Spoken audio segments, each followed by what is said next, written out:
11 жылдык максатыбыз жертин эле тапшырыш болуп калган, адилетсиз да менимче. Кудай сактасын, азыр жерти тапшырбайм да. Жерти бизде коррупцияны эле жооп бериптир да. Вау. Билбейм, кыргыздарда мындай пландуу жашоо деген нерсе жок да. Азыр болсо жүрөм дебатта ушинтип чыргаап коюп. Эми жерти түзүп аткандарчы, сөз үйрөнүп булар ушуга даярданып атып депчи, бирок ишке ашкан жок да ошол нерсечи. Тескерисинче биз кыргызчаны тандабай эле койсом болчу экен деди.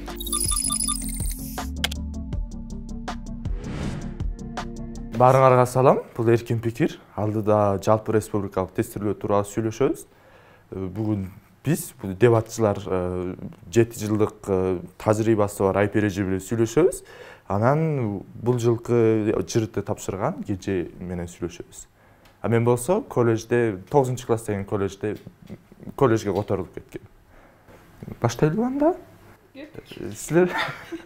Силерде кандай сезимдер болду эле жырты тапшырганда? Мисалы, сиз 7 жыл кандай ошондо жырты тапшырган окуучуларды контролдоп тургансыз, э? Ооба. Мен өзүм окууну 2014-жылы бүткөм, ошондо жырты тапшыргам. Анан кийин 1-курстан ошол жыртыда администратор болуп иштесе болот болчу. Анан кийин 7 жыл бою ошол жырты тапшырып аткандарга администратор болуп жүргөм. Менин жерти тапшырып атканда кызык окуям бар. Биринчи жолу тапшырып атасың, анан билбейсиң да кандай болот экен, эрежелерди деле айткан эмес көбүнчө. Бирок бизде мугалимдер болсо, жертини бир эле жолу тапшырса болот, андан кийин ошол убакытта тапшырбасаң, анда кийинкиде уже шанс жок деп айтышкан да. Анан жерти тапшырып аткан күнүндө билбейм, тура эмес нерсе жедимби же күнү ысык болдубу, кичине ооруп калгам да, ичим ооруп.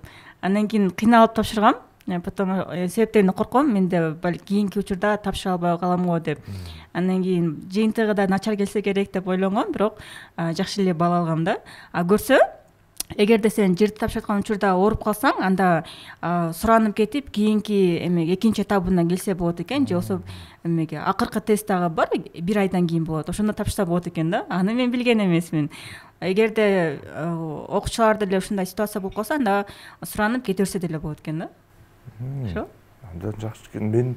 Менин учурумда жырты мен тапшырган эмесмин. 9-класстан кийин эле дароо эле колледжге которулуп кеткем. Бирок 9-класста жана НСТ деп коет го. НСТ тапшырган, бирок анда жырты менен айырмасы бар. Бирок баалы эч нерсеси деле жок болчу. Аттестатымды алдым. Анан башка абитуриенттер кабыл алган университеттер кыдырып жүрүп колледжге кирип кеттим. Сиздики кандай болду? Мен быйыл ортун тапшырдым. Негизи өтө деле кыйын болгон жок, бирок башында ойлоп аткам да. Ой, алтын албайм го депчи. Алтын албайм деп ойлоп аткам, бирок мындай алтынга жетиш да мен үчүн кыйын болгон да. Анткени ал жакта логикаң жакшы болуш керек экен, алгебраң жакшы болуш керек экен. Анан кыскасын айтканда, мен эмес болчумун да. Анан башка кыздардын баары даярданып жүрүштү, курстарга барып жүрүштү. Мен алтынга жете албайм деп ойлодум.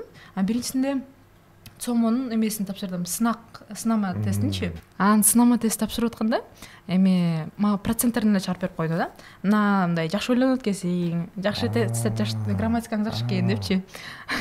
Анан кийин бирок мага канча процент бал болгонун чыгарып бербей коет атпайбы.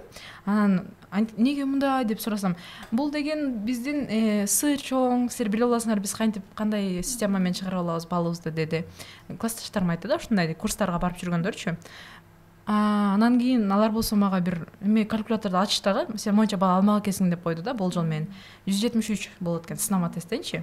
Анан ЦОМОдон ошончо алдым, болду, эч барган жокмун эч жакка.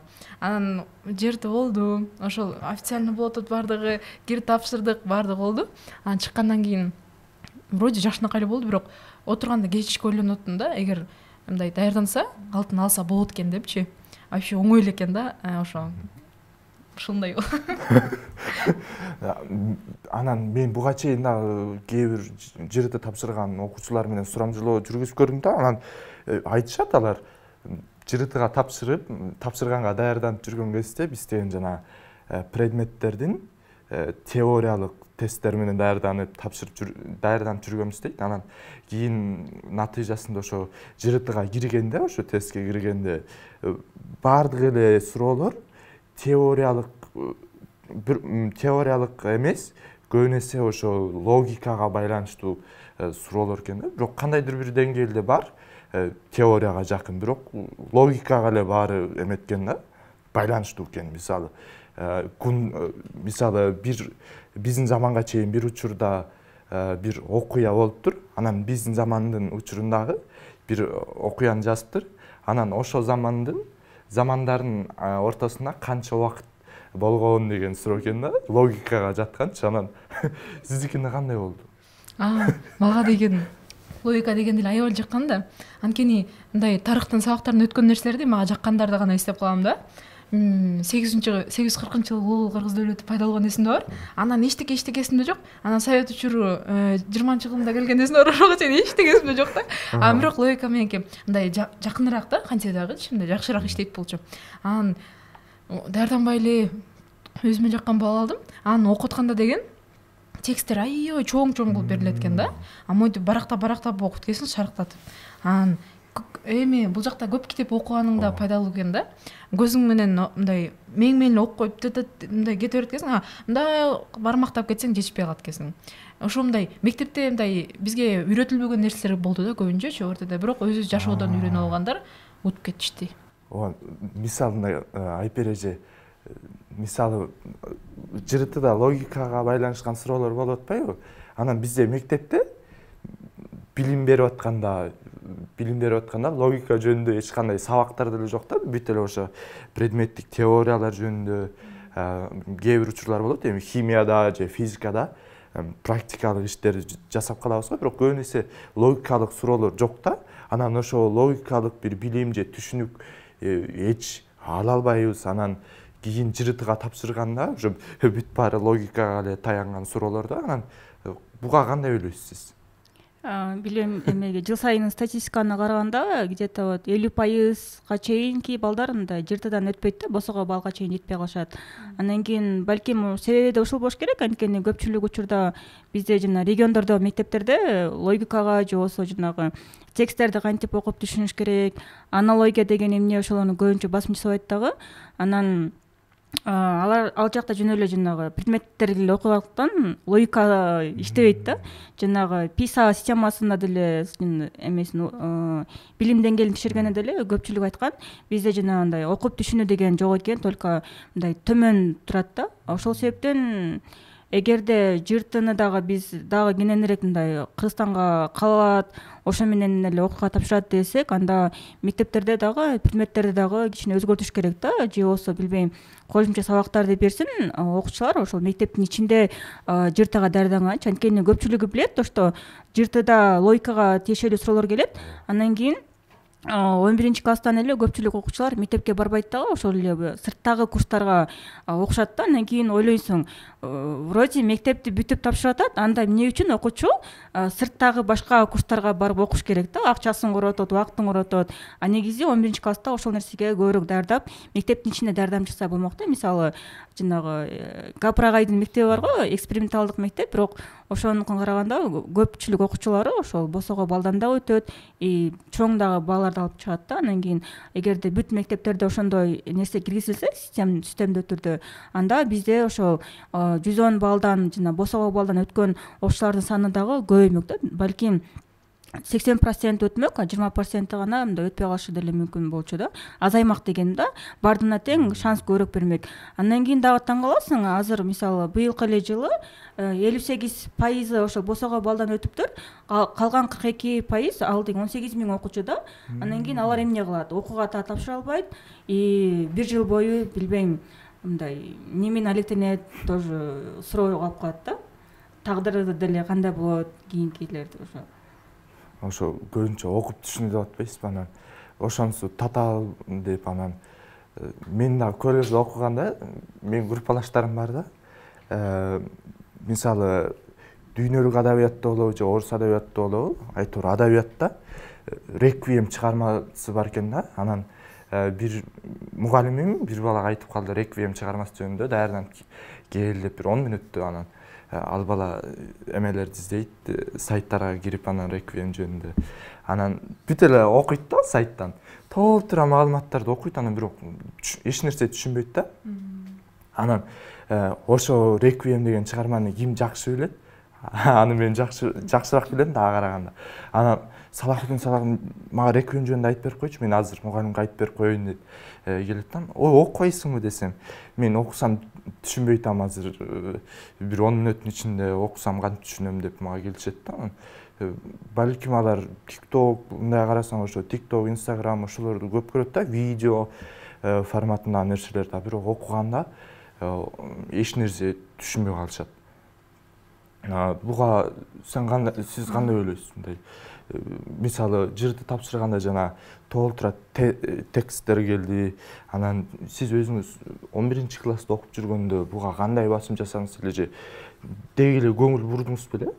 Ооба, негизи жырды тапшырып атканда мага мындай ыңгайлуусу болуп калды, бирок бул канча миң адамдын арасынан мага ыңгайлуу болду да. Эми көпчүлүгүнө адилетсиз мамиле болуп калды да. Алар деген өмүрү мынча узун тексттерди окуган эмес. Жанагы Инстаграмдын ылдыйындагы описание 250 сөз болушу мүмкүн, ошону максимум окуйт, калгандарын окуш мүмкүн да. Мен деле араларымда классташтарымда адабиятты мугалим аябай жактырган болчу, мындай келгиле, ушуну окугула деп башында чыгарма өтүп аткандачы, бизге спойлер кылып айтып берип коет да. Ушундай 4 киши болот, муну Марбажиев жазган, ушундай болот, анан эң артында тиги өлүп калат депчи. Жыртыдамды өткөндөчү, мисал да, бирок бүт чыгармаларда ушундай спойлер менен айтып берип коет эле. Биз үйгө барып жанталашып окуп келебиз. Дагы эмне болот экен депчи. Бирок бул жакта эмне деп коет? Жыртыга ойлоп атам да, мисалы аны логикалык кылып койду, бирок логикалыкка 11 жылдык эмени алмаштырып кереги жок да. Биз мектепте өтүп аткан эмне деп коет, программада керек да биздин жашообузгачы. Бизге мондай дүйнөбүздү мындай байытканга адабият керек, эмне деп коет, адамдарды жакшыраак түшүнгөнгө биз чыгармаларды окушубуз керек, тиндеги кандай болуп атат деп. Жалаң логикага такай турган болсок, анда биздин 11 жылдык максатыбыз жыртыны тапшырыш болуп калганы адилетсиз да менимче. Моундай мектепке эмне деп коет, узун тексттер, анан жыртыны өзгөртүш оңой да, мектептин программасын өзгөрткөнгө карагандачы. Ооба, мындай аябай эме да, талкуулаш керек да, көпкө отуруп алыпчы. Биз талкууласак эми эчтеке өзгөрбөйт деп кой, бирок адамдардын ою өзгөрөт да, окуш керек экен депчи. Мындай бизге берип аткан программадагы мындай өзүбүз кандай эле окуй бербей, могу адамдын ордуна мен эмне кылмакмын дегендей бир аз жолдон сыртка чыгып окуп көрүш керек да. Мугалимдердин да көп нерсе көз каранды деп ойлой берем да менчи. Мугалим мисалы Гапар Мадаминов өзүнүн окуучуларына кандай таасир этип атат, алардан таасирденип, алар кандай бал алып атат да. Эми эмне деп коет? Кандай программа өтүп атасың, программага кандай мамиле кылып атасың, ошол аябай көз каранды менимче. Окуп түшүнүү боюнчачы менде дагы бир уккамда, мурунку заманда, канча бир 50 жылбы, 60 жыл мурунбу, ал жерде ал убакта ошо интернет, телевизор ошолор жок болчу экен да. Анан фильм, кинематография болгону менен баары деле ошо үндөр да жок болчу экен да. Анан элдин баары ошонун баарына кызыкпай, ошо кызыктуу бир жазылган китептерди окуган, ага караганда кызыктуу болчу экен да. Анан ошол менен азыр келгенде, азыр баары кинематография, бүт баары өнүгүп, соц тармактардагы өнүгүп чыгып, бүт баары үнү улат, жакшы мындай түстөр дагы жакшы көрүнөт. Анан китеп окуганга караганда ошо телефон тиктеп, соц тармактарды карап, кино көргөн, андан беш бетер кызыктуу көрүнөт да. Анан ошо балким кээ бир окуучулар ошо соц тармактарга берилип, ошолорго ошо мен айтып кеткен нерселерге берилип, окуп түшүнүү дагы мындай алсыз болуп аксап баратат окшойт. Мисалы сиз контролёрбу, ошо администратор болуп иштеп жүргөндө ошо тест түзгөн кишилер менен же ошо балким тест түзгөнгө жардам берген кишилер менен сүйлөшүп калдыңыз беле? Мисалы же тесттерди монтип таратып берип атканда тесттерди мындай карап өзүңүз кандай анализдер жасап көрдүңүз? Негизи бизде администраторлорго эми сүйлөшкөнгө болбойт болчу, ким түзгөнүн билбейт болчук да, анткени эмеде мектептерге эле жентип коет да биздечи. Анан кийин мектептерде ошол орто жүрүп аткан процессти карап атканда өтүп баратып карап коесуң, эмне жөнүндө текст болуп аткан депчи, бирок берилип алып мына туруп окуганга дагы убакыт да жетпейт да. Негизинен карап өткөндө кеп көпчүлүк учурда жанагындай биз буга чейин окуп жүргөн чыгармалардан үзүндүлөр келип калат да тексттерде. Анан билбейм, эгерде окуп түшүнүүнү караганда бизде жана мектепте көбүнчө жаттама методикасы менен үйрөтөт го. Андан кийин балдар бир чыгарманы окуп атканда деле жаттап келишет, анан ошону эле айтып берип коет да. Эгерде мугалимдер бизге башкача подход менен үйрөтө турган болсо, например, сен китепти кантип туура окуш керек, эгерде кантип сен ошол окуп атканда батыраак эстеп кала аласың, ошол жөндөмдөрдү үйрөткөндө, анда ошол эмеден бөлүктөн жыртыдан көйгөй болбойт болчу. Бизде көбүнчө жаттатат, кызыксыз өтөт да ошол адабият сабактарында, анткени түшүнбөйсүң, эмне үчүн бул китепти окуп атасың. Эгерде мектептерде жана Кенже айткандай талкуулоо болуп, анан кийин жана спойлер кылып кызыктырса, анда окуучу мындай бат эле кызыгып кетет. Анан жана башында көйгөй дагы болуп кетпеди, мисалы регион менен башка шаарлардын айырмасы эмне жана мугалимдин подходу боюнча Кенже козгоп кетти. Ошол боюнча бир немени байкоону айта кетейин деп ойлодум. Региондордо эмеден мугалимдин биринчи таасири, ал мугалим жана ЖРТ башталбай атканда окуучуларды коркутуп баштайт да. Сен деген даярданышың керек, эмеден өтпөй калсаң окууга дагы өтпөйсүң деп мындай уже эле коркунуч сезимге жиберип коет да адамдардын, окуучуларгачы. Анан кийин уже коркуп калган окуучу эми ЖРТ башталып атканда кантип тапшырат, өзү стресс болуп атса, мугалиминен дагы окушпай мындай давление, туугандары дагы айтат сен орто тапшырышың керек деп коркутуп коет да. Анан кийин отуруп алып байкуш, ошо бизде администраторлор дагы ары бери басат, текшерет, дагы мындай коркуу сезимин калыптандырып дагы. Көбүнчөсү байкаганым ошол стресстен айынан эле коркуп тапшыра албагат экен. Региондордо ушундай көбүнчө, анткени алар биринчи жолу тапшырып атат, буга чейин көргөн эмес, башкача немеге көрүп калды, мындай абалга кирди дагы, анан коркуп атат. Бишкекте эмне бул жактан жанагындай көбүнчө жана сынамык тесттерди тапшырып уже көнүп калышканда коркпойт, бул деген тест деп эле кирип кетет. Региондордо дагы жана аз балл алып калганын себеби дагы ушундан болуш керек деп ойлойм да. Көбүнчө коркуп келишет, өтпөй калсам уже менин тагдырым уже бүттү дегендейчи. Ошол себептен мугалимдер дагы көбүнчө коркутпай, бул тест жашынакай эле тапшырсаңар болот деп айтса, анда жакшы тапшырмак болуш керек. Сиз 2014-жылы тапшырдыңыз. Ооба, 2014. Ошондо азыр Кенже эжебиз айтып атпайбы? Мындай ЖРТ тапшырдым, мындай болду, тигиндей болду деп. Анан кандай ошо 2014-жылдан бери Кенже айтып аткан нерселерден мындай өзгөрүүлөр болуп турбу?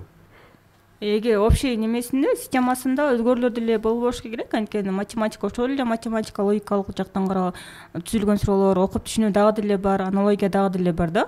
Көбүнчө жанагы өзгөргөн дегенде жыл сайын эле жанагындай суроолордун эмелери эле өзгөрүп турат да, ошол элечи. Негизи бөлүктөрү ошол эле бойдон до сих пор эле калган да. Эгерде азыр биз ортонун пайдасы эмне деп мындай биз буга чейин көйгөйлөрүн айтпадыкпы десек, анда неме ЖРТ бизде коррупцияны эле жооп бериптир да. Мындай окуучулар өздөрүнүн мындай билими менен окууга өткөнгө эле ошону эле жооп берди. Жакшы, негизи ЖРТ жакшы эле. Жана бизде деле кете чыгып атпайбы, региондон там өзүнүн күчү менен орто тапшырып туруп окууга өтүп кеткендер бар. Ошолорго жакшы эле мүмкүнчүлүктөр түзүп берип атат. Бирок берки тарабы ошол көпчүлүгү өтпөй калгандыгы көйгөй. Бирок аны деле чечсе болот го. Мисалы мына Кенже, сиз канча балл алдыңыз ЖРТдан? 175. Вау. Мындай буга чейин ошо ЖРТга сынамак тесттер тапшырганга мындай курстарга барып даярдандыңыз беле? Жок, ошо курстарга барып даярданганга жетишпей калдым. Ошондо мындай өзүңүздүн билимиңиз менен кантип мындай тапшырып кеттиңиз? Же бул мектептен дагы эметеби? Мындай көз карандыбы? Мен мага жыйынтык келди. Мен ойлоп аткам ошо 200гө жетсе керек депчи. Кайсыл жактан бул мага ишенич келгенин билбейм, бирок именно тапшырып атканда мага кызык болгон. Мен буга чейин ыктыярчылык иштерге барып жүргөм да. Анан ал жакта мага антропогендик изилдөөлөр деген текст келип атпайбы? Текст келди. Анан текстти окусам, мен билген нерсенин баары ошол жакта экен. Ыктыярчылыгым как раз ушул темага ылайыктуу болчу да. Анан антропогендик изилдөөлөрдү кантип жүргүзүш керек, тала деген эмне, тала деген изилдөө жерлерде, любой жерде тала деп коет, ошо изилдөө жүргөн жерде. Анан жыргал болду деп көзүм менен эле окуп баштадым. Анан ошол суроолорго жок жооп бердим да. Анан кийин мугалимдер мен көп кечке мектептерди алмаштырган үчүн мугалимдердин подходун мындай жакшыраак түшүнгөнбү билбейм да. Мындай баарын орточо алтын ортосун алып алгам да, золотая серединасынчы. Мугалимдер жакшы түшүнгөндүктөн алар мага мындай бедеген берип атканда мен башка тарабынан да карап көрчүмүн да көбүнчөчү. Эмне үчүн бул мугалим мага минтип берип атат? Анын көбүнчө ошол тарых мага кызыктуу болгондуктан тарыхтан айтат да, вот Сталин жакшы киши болгон деген сыяктуу нерселердичи. Мен болсо башка тарабын ойлонуп көрүп ошондой көп болгон да. Ошондуктан баягы мага берилип аткан суроолор үчүн мындай башка тарабын таап туруп, ойлонуп туруп туура жооп берип кеттим да көбүнчө. 170 орточо эле болдум. Ыраазымын деп кой. Мисалы мына Сталин жөнүндө тарыхчы мугалимдерибиз ошо жакшы жактарын эле айтып берди деп атпайсызбы? Сиз болсо башка жагынан да карадым, башка көз караш менен дагы ойлонуп көрдүм. Анан ошол ыкма менен туура жооп бергенге менде мүмкүнчүлүк болду дедиңиз да. Мындай critical thinking деп коет го. Ушул жөндөмдү каяктан алдыңыз? Мындай туруп эле бар болуп кеттиби, же болбосо кандай мындай кантип эле ушинтип мындай сын көз караш менен карап? Бул да жүз жерден келген жок. Мен биринчи айылда окугам да, Токтогулдачы. Анан Токтогулда окуп жүргөндө мага мугалимдер өзүнүн билгенин айтышты. Аларга да рахмат. Анан кийин шаарга келгенде ошол эле мугалимдердин айтканы мага жетишсиз болуптур да. Анткени шаардагы мугалимдер мага вообще башка 180 градуска башка алды айтты да. 180 деген ошо жок, ошол 180 градуска башка айтты да. Анан мен болсо, неге мындай болуп калды? Мага мугалим башка үйрөткөн дедим. Бирок шаардагы мугалимдердин чындыгы, айткан сөзү мага более жакыныраак болуп калды да чындыккачы. Анан мен уже эле, значит, ишене бербеш керек экен баарына депчи. Бирок бул бүттүгүн чечкен жок. Анан дагы башка мектепке которулдум. Анан ар бир мектептин өзүнчө подходу бар экен. Мындай болот деп. Бирөө Сталин жакшы көрөт, бирөө Сталин жаман көрөт экен. Ушундай сыяктуу да. Анан дебатчыга келип калдым деп коюмбу. Дебатчыга келип калдым. Анан ал жактан теманы тем более башкача ойлойсуң да. Сен өзүң бирдек ойлоп жүрөсүң, бирок ойноп атканда башка позиция келип калат. Анан сен ошол позицияда ойлонуп коюшуң керек болот. Анткени бизге жеңиш керек да. Мындай башкача ойлонупчу. Анан ким башкачараак ойлонуп билсе, именно ошонун позициясын өзүн кабыл алса, кандай эмоциялар сезип атат, мисалы. Ушул аябай жакшы жардам берди да, дебатчы. Салахиддин, сиз айтып атпайсызбы, 9-ду бүтүп эле колледждерге тапшырайын деп чечтим депчи. Ошондо бул чечим ЖРТдан мындай качып кетүү боюнча болдубу же 11-11де окубай эле коюш керек деген чечимге келдиңиз беле? Менин учурумда мунусу да болду, тигиниси да болду да. Мисалы мен эле эмес, менин классташтарым да 9-дан кийин кетип калгандар болду. Анан бир жагынан ошо коркуулар болду. ЖРТ анчалык эмес. Мисалы мына бир окуучу кичинекейинен бери доктор болом дейт да. Анан доктор болом деп анан ЖРТга тапшырганда баалы төмөн болуп калышы мүмкүн, же өйдө болуп калышы мүмкүн. Анан баягы эле сиз айткандай мугалимдер коркутуп мындай стресстик абалга туш келет да. Анан ошонун баары мондай үйүлүп отуруп, анан ЖРТдан бир 170 балл алып калса, же 115 балл алып калса, анан кичинекейинен бери кыялданып келген, бала чагынан бери берки келаткан кыял менен 11 жыл жашап, анан медакадемияга өтпөй калган жаман да. Анан мен болсо кичинекейимден бери ошо мен дедим медицинага кызыкчумун. Анан бир учурларда дебат менен да алектенип, анан укуктануу, адамдардын укуктары, демократия жана башка либерализм ошолор боюнча дагы кызыгып жүргөм. Анан медакадемиянын лицейине барып тапшырдым. Ал жерде 11 класс бар экен. Ал жерден биология, химиядан тапшырдым. Ал жерден бактыга жараша өтпөй калдым. Эмне үчүн бактыга жараша? Анткени мен дебат менен алектенип жүрүп, анан башка колледжге бардым. Ал колледждердин биринде ошо укуктануу деген 9-класстан кийин бар экен да. Ошол жерге сүйүнүп эле, жыргап, кубанып, ичимдеги толкундоолор менен ошо шар эле документтеримди тапшырып өтүп кеттим. Ошо адам укуктары азыр болсо жүрөм дебатта ушинтип жыргап коюп, ар кайсы аргументтерди айтып, анан YouTube'да дагы мындай Кыргызстан кичинекей эле го, баары бири-бирин тааныйт, анан бир адвокат же юрист же башка бир омбудсмендер кыйын болуп чыгып кетсе, баары таанып кетет да. Ооба. Бул менин оюмча ошо кичинекейинен бери менин кыялым болчу да. Ошо кыялымды колледжге өтүп эле, колледжде болсо 3 жыл окугандан кийин ОРТ башка тесттер тапшырбай эле сразу эле ошо эмеге өтүп кетет да, бакалаврга, 2-чи курска. Ал жери бир плюс болду. Мисалы, мен ошо бала чагымдан бери келаткан кыялым менен ЖРТ тапшырып, анан Кудай сактасын, азыр ЖРТ тапшырбайм да. ЖРТ тапшырып ошо 115 же 130 балл алып туруп, анан Юракадемияга тапшыра албай калсам эмне болот эле. Бул жери мен үчүн ошо эме болду да. Риск деп коет го, риски англисче риски болду да мен үчүн. Мен үчүн оңой жол ошо колледжге тапшырып, анан бакалаврга аттап кетмей болду. Ошол жерден мындай ойлоно турчу суроо болот экен да. Демек, ЖРТ бизге жанагындай адамдын өзүнүн каалаган кесибине тапшырууда мүмкүндүк береби же бербей калабы? Например, эгерде ал Юракадемияга дардынам тапшырам деп туруп математикадан тест тапшыра турган болсо, балл жетпей калды да. Андан кийин башка кесип тандап калат экен. Демек, өзүнүн каалаган кесибине тапшыра албагасына да тоскоолдук жаратабы дегенчи ЖРТбы? Ооба, жаратат. Мисалы, өзүнүн каалоосу бар да. Мисалы, мен колледжде окуп жүргөндө деле кээ бир балдар бар да. Укук таанууга кирген, бирок математика, алгебра, химия, биология, физиканы абдан жакшы окуйт. Бирок аргументтерди, аналитикалык ой жүгүртүү, сын пикир дегендерди мындай жакшы түшүнө бербейт да. Анан кээ бир ушундай окуучулар бар, өзүлөрү кыла албаган нерсени кесип кылып өзүнө каалашат да. Бирок бул деле менин оюмча бир кандайдыр бир жер мындай чекте туура, себеби өзүнүн жашоосунда бир ар бир эле адамдын жашоосунда чектер барат го. Ошону жеңип кетсе, ошону аттап кетсе, жашоосунда жыргайт да ал адам. Балким ошо ЖРТ тапшырган, мен тапшырган эмесмин жеке. Бирок ушундай учурлар болот да, өзүм ишенгем да. Мисалы, мен деле ЖРТ тапшыра албай, мен кыргыз тил адабиятты жакшы окуйм да.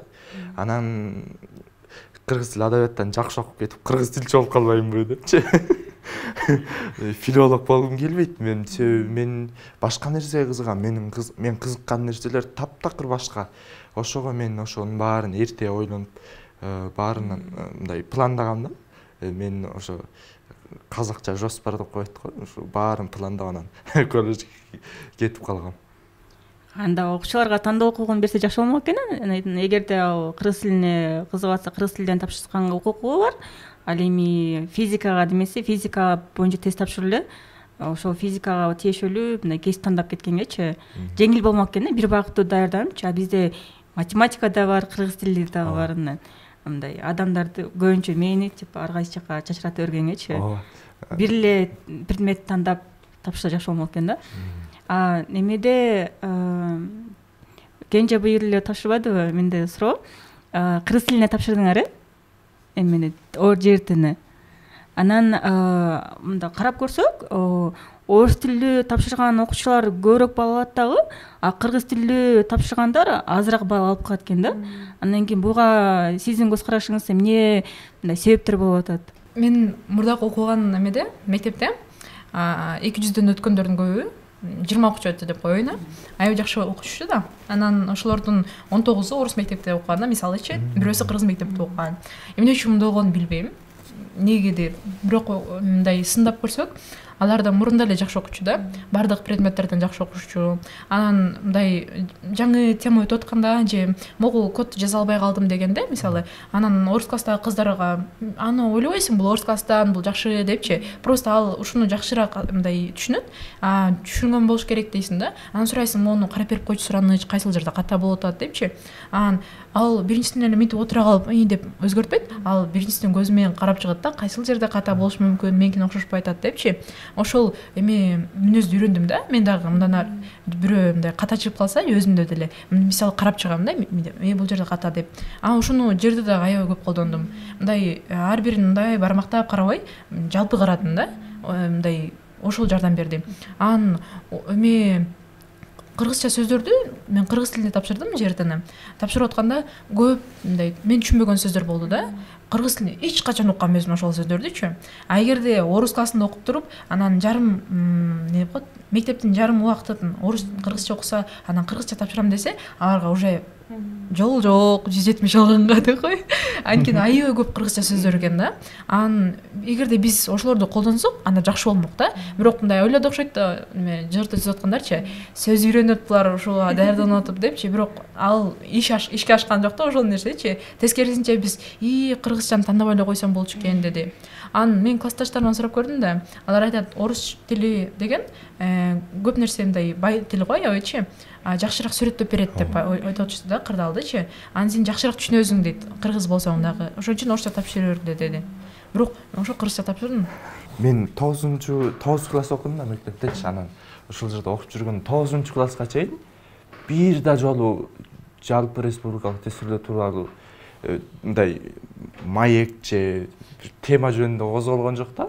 Эмне үчүн мындай 10-11 класс болгондо эле мектептерде ошо ЖРТ тууралуу, анан ЖРТга кайсы мындай ЖРТга даярданыш үчүн кайсы курстар бар, каяка барса болот дегендер, ошо дискуссиялар ошо 10-11 класста эле пайда болот. 9 класска чейин эч нерсе мындай ЖРТ жөнүндө сүйлөшпөй, жыргап эле жүрөбүз да. Негизи ошол мектептен 8 класспы же 9 класстан баштаппы мындай ЖРТга азаздан окуучуну даярдай берсе жакшы болмок да. Анткени ошол убакытта мындай сиңирип, өзү дагы психологиялык жактан дагы, билим жактан дагы даяр болуп калмак. Бизде 10 класска ошол келгенде эле баланы мындай напрягать этип баштайт да. Сенин 1 эле жылың калды, даярдан деп коркутупчу. Билбейм, кыргыздарда мындай пландуу жашоо деген нерсе жок да. Ошону пландап, эгерде башында мен кыргыз тилге басым жасасам, кийинки жылымды 9 айымды математикага үйрөнөйүн же болбосо физикадан дополнительный предмет тапшырсам ошону үйрөнөйүн деп планду мындай түзүп алса, анда жеңил болмок да. Эч ким стресс дагы болбойт болчу, өздөрүнө дагы пайда болмок. Ошол себептен алдын ала даярданган жакшыраак да негизи. АКШ болобу, башка жер болобу, көбүнчө ошо Кошмо Штаттарды байкадым да, Харвард, ошо Оксфордтарды карасам, мындай ЖРТ мындай аларда SAT, ушул өзлөрүнүн тесттери бар да, анан көбүнчө алар мындай академиялык жетишкендиктерине карабай, мындай мектептен тышкары кандай ыктыярчылык иштер менен алектенгенсиң, анан эмне мектептен клубтарга катышкансыңбы, анан кандай олимпиадаларга катышкансың, ошолордун баарын текшерип, анан мындай башкача айтканда абитуриенттердин санына эмес, ошо сапатына карайт экен да, өзүнүн жекелик identity эмесиндечи, копилкасыначы, өзүнүн жашоосунда нелер болгон, мындай кызыктуу адамбы депчи. Анан мына 170 балл алып турсуз, анан биздин жогорку окуу жайлар кандай критерийлер менен алат экен, анан кайсы жерге тапшырайын деп атасыз, кайсы факультетке тапшырайын деп атасыз. Мындай байкаштырып көрдүңүзбү, кайсы университет кандай студенттерди, кандай абитуриенттерди жакшы көрөт экен, мисалы сапатына карайт экенби же ЖРТдан алган балына карайт экенби? Эми айтып калбадыңызбы, Гарвардтар эмне үчүн мектептен сырткарыга карайт депчи? Анткени мектепте баары эле окуйт, сырткарыга көбү бара бербейт да. Анан ким сырткарыга барды, ошонун арасынан кимиси жакшысына барды, ошонусуна карашкан тура эле көз караш да. Мектепте канчалык жакшы окусаң дагы ал пик мындай потолок болуп калат да, кантсе дагычы. Башка жактан сен мындай адамдардын өзгөчөлүгүн аласың. Алар билет окшойт да, Кыргызстан билим берүү системасы жаман окшойтчу. Ошон үчүн да сырткарысына караса окшойт. Анысы жакшы. Биздин мамлекеттик жошторду караганда, эми 11-ди бүткөндөн кийин аутса, анан мындай башка тилде билим бергендерди, алардын критерийлери кыргыз тилде билим бергендер же орус тилде билим берген мындай өзүбүздүкүнө караганда дээрлиги эле башкача да. алар мотивационный письмо жаз дейт, толтура документтер чогултуп кел дейт, анан өзүнүн англис тил тестин өтөсүң дейт. Ошонусу бар, бирок өтө деле өзгөчө эмес. Ал жака да тапшырса болот. Мындай аябай кыйын деп ойлобош керек да. Даярданып, катышып, кадимки эле ортодой эле ал жактан да алтын алса болот. Биздин өзүбүздүкүнө караганда ал тест албайт. Жөн эле сен канча балл алдың ошого карайт. Мисалы айтпайт да.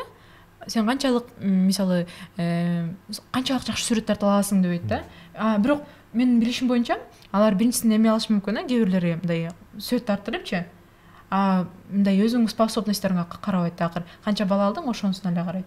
Эгерде бирөө мисалы өтүкчү болгусу келсе, анын кандай жакшы өтүктөрдү мындай жамаганына карабайт да. Ортодон алгебра менен кыргыз тилден канча балл алганына эле карап коет, болду. Мен өзүм кайка тапшырайын деп атам. Кийинки жылы могу күзүндө чет өлкөгө тапшырайын деп атам. Биринчисинде дароо кесибимди деп коет, белгилеп алып болду, өмүр бою ушул кесип менен иштейин деген ойдон алысмын. Азыр тем более биз 25ке чейин делечи өзүбүздүн оюбуз туруктуу болбойт да. Балким бир күнү барып мага сууда сүзгөндөрдү үйрөткөн жагып калат. Балким бир күнү такыр эле мен шахмат ойногум келет деген сыяктуучу. Ал экөө такыр башка да. Анан жок дегенде 5 жылга өзүмдүн кесибимди тандап, ошол жогорку окуу жайда окуп, тапшыра берем, каалаганына кайсынысын өтсөм. Дагы бир кызыктуу ой. Сиздер кандай ойлойсуздар? Биринчисинде 5 жылга алдыга тандаш керек, анан каалаганына тапшыра бер деген кандай ойлойсуздар? Же өмүр бою бир кесип тандаш керекпи, же эки кесип тандаш керекпи?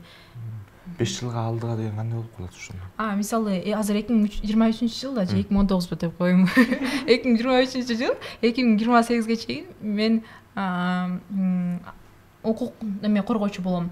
Андан кийин бул иш мага жакса да, дальше дагы 5 жылга уланып кетем деген сыяктуу. Эгерде болбосо, анда мен жаңы жогорку окуу жайга окуйм, анан алдыңкы 5 жылда мен доктор болом деген сыяктуу. Каалабаса, 5 жыл ошо өзүң каалап ошону окусаң, анан мындай адамдар эгерде бир нерсени кааласа чын эле өзгөртүп кетиши мүмкүн да, ошо жашоосунда бир нерсени мындай 180 градуска өзгөртүп кетиши мүмкүн. Эгерде кааласаң ошону чын эле Харвардга барып деле ботаниканы изилдегим келет.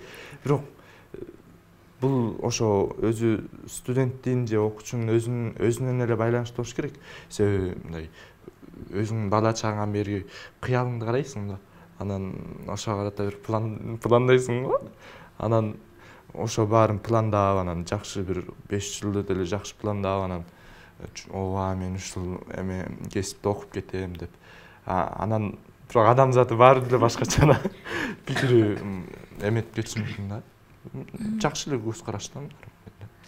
Негизи адамдар ар түрдүү го. Андан кийин буга чейинки немеде бизде тарбияда дарак бир жерден көгөрөт деп айтып келишкен го. Сен бир кесипти тандадыңбы, өмүр бою ошол кесип менен иштешиң керек депчи. Мурдакы улуу муунда карасак, көбүнчө ошол бир эле кесип менен азыркыга чейин иштеп келаткандар да. Бирок кийинки муун башкача, бир кесип менен где-то 2 жыл же 5 жыл иштеши мүмкүн. Андан кийин уже мындай башка тармакта көргүсү келип баштайт да. Менин учурумда бир жерде эле көгөргүм келбейт да. Анткени мен өзгөртүп алгам, дарак бир жерде көгөрбөйт, дарак ар кайсы жерде көгөрөт депчи. Мындай орун алмаштырып койсоң, ал жактан деле көгөрүп кетиши мүмкүн. Андан кийин себеп дегенде азыр дүйнө аябай батылдандык менен өзгөрүп атат, технологиялар кирди, жаңы кесиптер дагы пайда болду да. Мен өзүм кесибим биринчиси немеге маркетинг, бирок маркетинг менен мен кирип кетип мындай иштегип көргөн эмесмин да. Анткени параллель түрдө дагы башка кесиптерде да кошулуп, журналистикабы же башка тармактарды да кызыгып көрдүм. Андан кийин азыркы учурда мен дагы башка кесипти окуп көрөйүн деп ойлорум бар. Мисалы мага болсо нейробиология жагат да, мындай медицина тармагы, биотехнология жагып атат. Ошол багыттарды дагы мындай илим алгым келет да. Ошол себептен эгерде мындай чектөө койбош керек, азыр адамда мүмкүнчүлүктөр дагы көп, открытый доступтар дагы көп эле да. Ошол себептен мындай мен өмүр бою ушул кесип менен калат экеним деп ойлош керек да. Көрсүн, жакпаса анда башка тандоо бар да, чектебесин деген ойду айткым келет. Анткени азыркы учурда жерди тапшыргандар бар, андан кийин балким өзүнүн балына жараша ушул факультетке гана өтүп алат экенмин деп өтүп коюшту. Макул окуп көрсүн, жакпаса анда алмаштырсын да, мындай ар кайсыны көрсүн деген пикирди айтат элем. Кенже, сиз быйыл ЖРТ тапшырдыңыз да, анан бул жолку ЖРТ тапшырганда ошо ЖРТны өмүрүндө бир эле жолу тапшырат да, негизи бир кырсыктар же бир нерсе болуп калбаса элечи. Анан өзүңүздүн тажрыйбаңызды, анан өзүңүздүн келерки жылдагы ЖРТ тапшырган окуучуларга эмне деп айтат элеңиз? Урматтуулар, эгер сиздер алтын алгыңыздар келсе, алтын тамгачы сертификат анда даярдансаңыздар болот. Бардыгынын күчү жете турган экен, өтө деле кыйын эмес. Ошону айтмакмын. Анан экинчиси бул экинчиси дебатка келиңиздер. Дебат именно бизге эмес, а именно ушул принциптер менен мындай ой жүгүргөнгөчү. Үчүнчүсү болсо ата-энелерге ЖРТ бул өтө деле тагдырды чече турган эмес экен. Мен ата-энем эч мындай коркуткан эмес болчу. Ушундай тигиндей болот деп 170 алдым. Даярданган да жокмун. Ошондой. Кийинки жылы ЖРТ тапшыра тургандарга негизи тоже план коюш керек экен. Атайын план менен даярданган жакшы. Андан кийин көбүнчө мындай айтарым, ЖРТ бул оңой эле нерсе, негизинен тагдырыңарды деле чечпейт. Кенже айткандай, жөн эле коркпой эле тапшырып койсо деле болот да. Ошол себептен эч кандай мындай стресс болбогула, жеңил көз караш менен карагыла. Андан кийин быйылкыга көбүрөөк кайрылгым келип атат, анткени көп пайызы бизде өтпөй калды да. Андан кийин ошол силерге деле дагы башка мүмкүнчүлүк бар. Башка тараптарын карап көргүлө. Кийинки деле сынак болот, ошолорго чыккыла же болбосо чет өлкөлөргө окууларга тапшырып көрүлөт да. Анткени силерде болбой калды, бул нерсе мындай позитивдүү ой жүгүртүү менен карай турган болсок, демек силерге бул жакшы мүмкүнчүлүк берип жатат. Башка чет өлкөгө окууга тапшырганга же болбосо башка тармакты карап көргөнгөчү. Ошол себептен ойлонуп көрүлөө да. Муну менен жашоо бүтпөйт деген нерсени айткым келет. Эгерде силер да ЖРТ тапшырып анан тажрыйбаңар менен бөлүшкүңөр келсе, бул жакта комментке жазып койгула. Бүгүн эркин пикир болду. Бүгүн жалпы республикалык тестирүүлөр тууралуу маек курдук. Бизде конокто мен Салахутдин, мен Алпарч болдум. Анан көрүп угуп бергениңиздерге чоң рахмат. Катталганды, лайк басканды, анан комментти сөзсүз жазып койгула. Чоң рахмат.